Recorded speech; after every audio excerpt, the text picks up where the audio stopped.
Nah,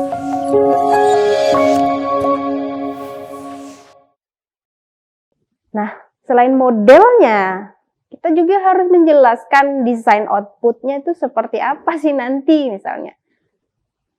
Output itu atau luaran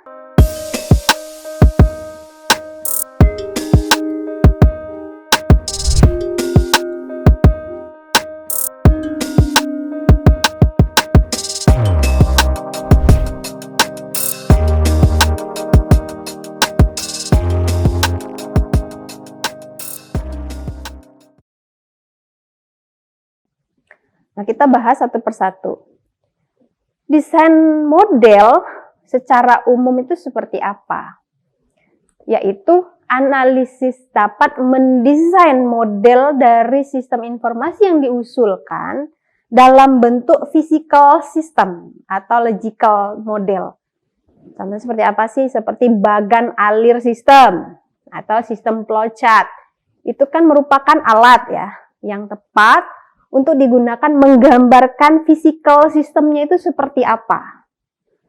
Nah, simbol-simbolnya kan sudah ditentukan, menunjuk seperti apa sih si spesifik dari fisik sistemnya seperti apa. Nah, itu digunakan menggunakan simbol-simbol yang dalam bagan alir sistem.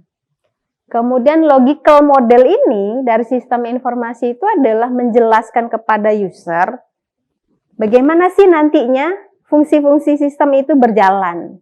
Secara logika akan bekerjanya seperti apa? Nah, itu yang disebut dengan desain model secara umum. Di logical model itu dapat digunakan juga, ya selain flowchart sistem tadi bisa digunakan misalnya diagram alur datanya, gitu ya. Nah, ini sebuah model menggambarkan. Model itu kan tiruan ya, itulah sistem nanti berjalan. Nah, itu kita jelaskan kepada usernya. Nah, selain modelnya, kita juga harus menjelaskan desain outputnya itu seperti apa sih nanti misalnya. Output itu atau luaran, yaitu bisa kita katakan produk atau luaran dari sistem informasi yang dapat dilihat. Jadi user itu bisa lihat gitu. Outputnya nanti seperti apa. Output dapat diklasifikasikan juga dalam beberapa tipe. Bisa outputnya internal, bisa juga outputnya eksternal. Nah, output yang internal itu apa sih yang dimaksud? Itu untuk mendukung kegiatan manajemen yang ada di internal. Sedangkan output eksternal adalah output yang didistribusikan kepada pihak luar yang membutuhkan. Nah, ini juga harus didesain ya. Harus didesain dengan baik tentunya. Kemudian, selain desain model, desain output, ada juga yang namanya desain input secara umum. Apa sih? Alat input itu dapat digolongkan menjadi dua. Ya, input langsung, yaitu input di mana langsung ke dengan CPU misalnya.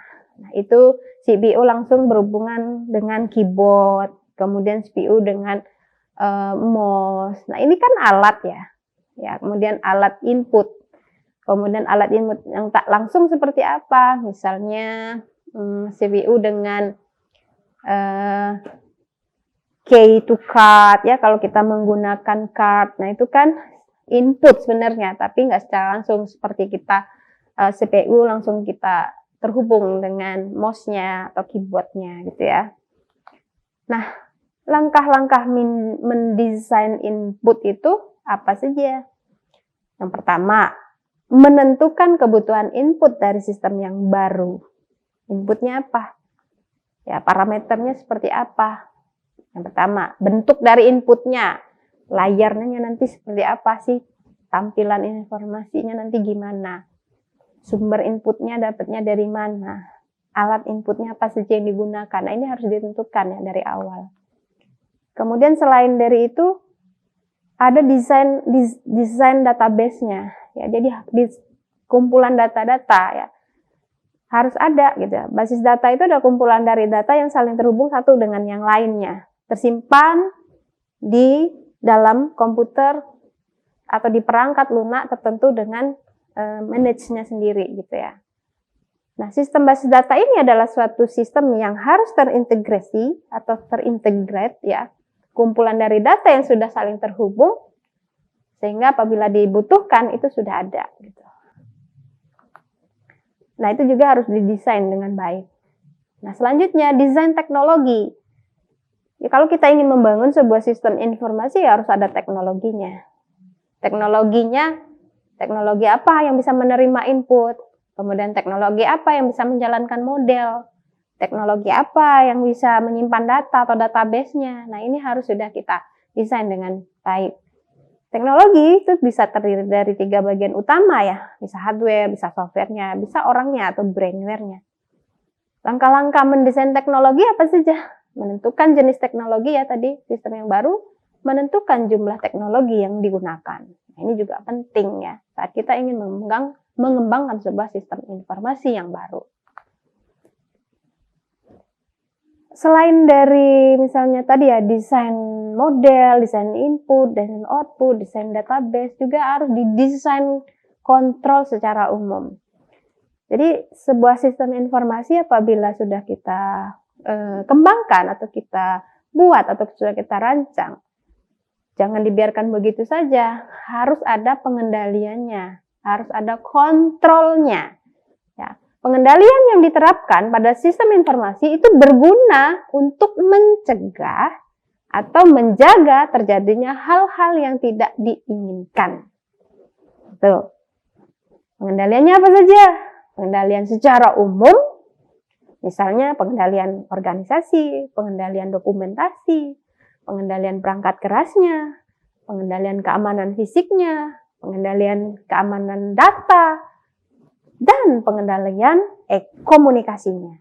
Itu seperti apa? Kemudian selain pengendalian secara umum, harus ada juga pengendalian pada aplikasinya. Pengendalian inputannya, pengendalian prosesnya, bahkan pengendalian terhadap output yang akan dihasilkan dari sistem itu. Nah, selain dari desain secara umum, ada juga disebut dengan desain sistem secara terperinci. Berarti kan harus terperinci. Selain dari tadi ya, kalau umum itu kan ada desain model, input, output, database, kontrol. Nah, kalau desain terperinci itu juga sama sebenarnya, tapi dia lebih terperinci ya.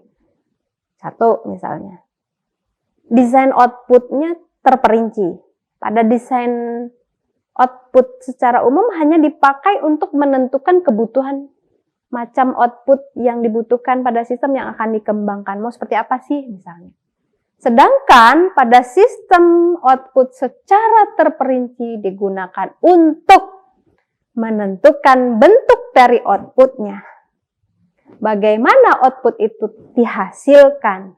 Sehingga pada desain output secara terperinci ini harus jelas cara mendapatkan output tersebut. Nah, ini disebut dengan desain output secara terperinci. Kemudian desain input terperinci, tadi output, ini input. Nah, itu dimulai dengan membuat desain dokumen dasar yang akan digunakan untuk menangkap input. Pada tahap ini, tentu saja desain sebuah dokumen yang dapat memfilter data yang tidak digunakan supaya tidak masuk ke sistem yang secara kompleks gitu ya. Jadi kalau data yang sudah tidak digunakan, misalnya itu dimasukkan pada data yang sudah usang misalnya. Nah, itu bisa difilter. Itu desain input secara terperinci. Nanti itu ada desain formnya gitu. Kemudian ada desain dialog layar gitu ya. Ini juga harus diperhatikan ketika kita ingin mendesain secara terperinci. Desain ini merupakan rancang bangun untuk antarmuka user pemakai dengan komputer. Nah, ini juga penting diperhatikan. Ya, bagaimana user itu bisa berkomunikasi dengan komputer melalui layar itu. Percakapan itu harus berupa proses memasukkan data, menampilkan outputnya. Nah, itu harus desain dengan baik juga. Yang selanjutnya adalah yang terakhir, desain database secara terperinci. Ya. Pada desain database secara umum itu kan untuk mengidentifikasi kebutuhan file-file database oleh sistem baru. Sedangkan pada desain database secara terperinci itu digunakan untuk menentukan isi atau struktur dari tiap-tiap file yang telah teridentifikasi pada saat database secara umum. Desain teknologi terperinci, ya tadi ada teknologinya juga. Nah, ini juga harus bisa membuat sebuah desain teknologi untuk kebutuhan media simpannya itu dari yang baru akan dikembangkan dengan cara kira-kira berdasarkan isi database dengan secara detail gitu ya. Nah, ini teknologinya harus disiapkan dengan baik untuk penyimpanan sistemnya. Kemudian desain model atau kontrol secara terperinci, yaitu desain modelnya itu diidentifikasi secara rinci, secara urut, langkah-langkah dari masing-masing proses yang digambarkan dalam bentuk sebuah model, ya, urutan-urutan langkah proses untuk diwakili oleh suatu program komputernya nanti. Misalnya. Dengan demikian, desain model secara terinci juga merupakan desain program komputer. Bisa menggunakan flowchart program, misalnya, seperti itu. Nah, itu nanti akan didetailkan kembali, gitu ya. Seperti apa desain model-model secara terinci. Nah, itu tadi pembahasan tentang tahapan saat kita ingin melakukan analisis sistem. Kemudian setelah analisis sistem itu dokumen-dokumen yang sudah kita dapatkan dari saat melakukan analisis sistem, data-data tersebut kita terjemahkan ke dalam desain sistem. Nah, desain sistem itu terbagi menjadi dua tadi. Ada analisis desain sistem secara umum, ada desain sistem secara terperinci. Nah, itu tadi ya. Secara umum misalnya desain sistem modelnya, desain sistem inputannya, desain sistem untuk teknologinya, bahkan sampai ke tahapan kontrolnya nanti atau pengendaliannya nanti seperti apa. Nah, saat kita ingin mengembangkan sebuah sistem informasi yang baru, tentu saja hal-hal tersebut harus sangat-sangat kita perhatikan. Supaya apa? Sasaran pada sistem yang diharapkan oleh user itu tepat pada sasaran yang diinginkan usernya.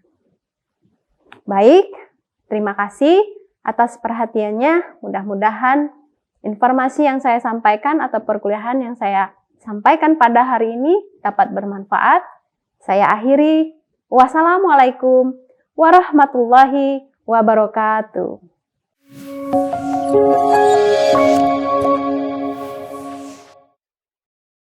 Selanjutnya, kita saksikan video Profil Universitas Teknokrat Indonesia.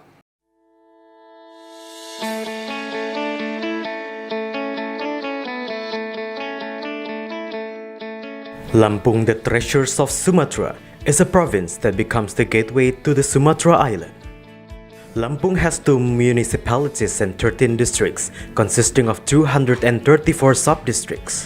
The province, with an area of 35,587 km squares, owns millions of extraordinary natural beauty. Education in Lampung province is also highly considered and colored by the existence of Universitas Teknokrat Indonesia.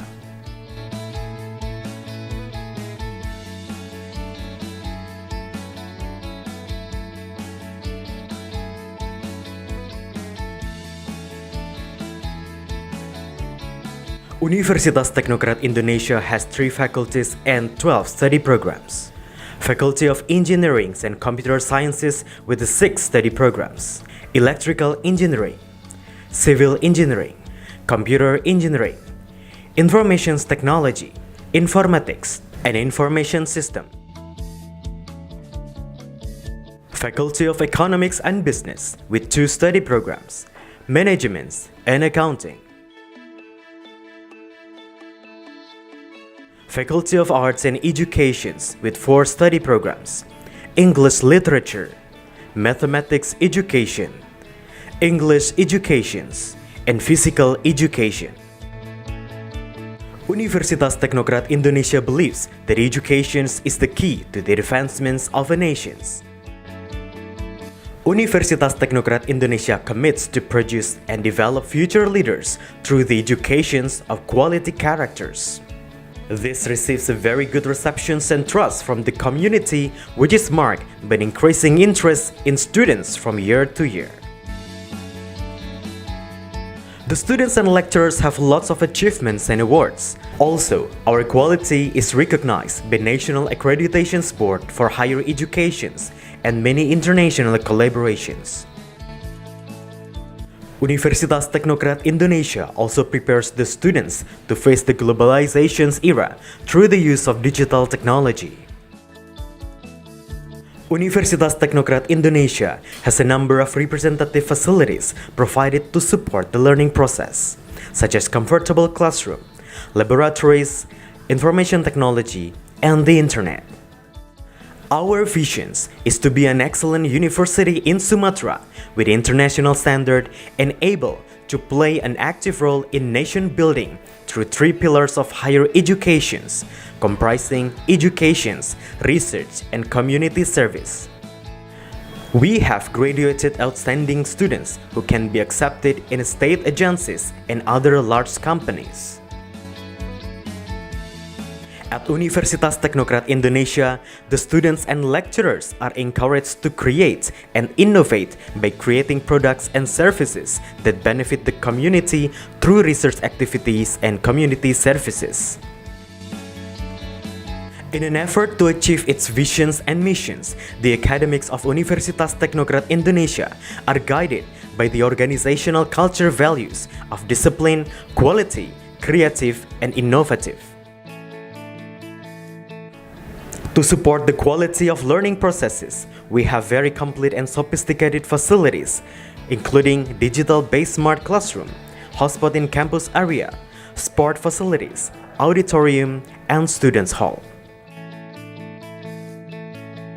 Come and be a part of us, the Campus of Champion, Universitas Teknokrat Indonesia.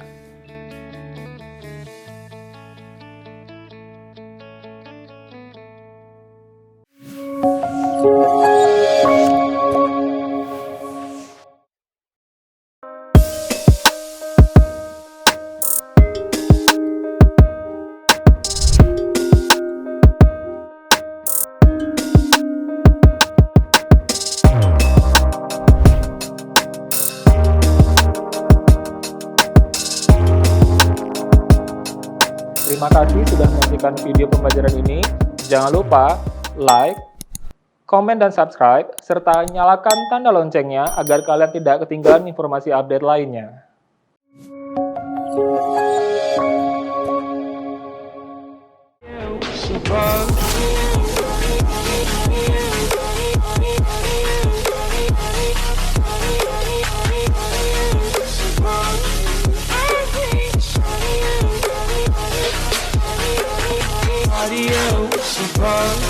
I hate body, body, body, body, body.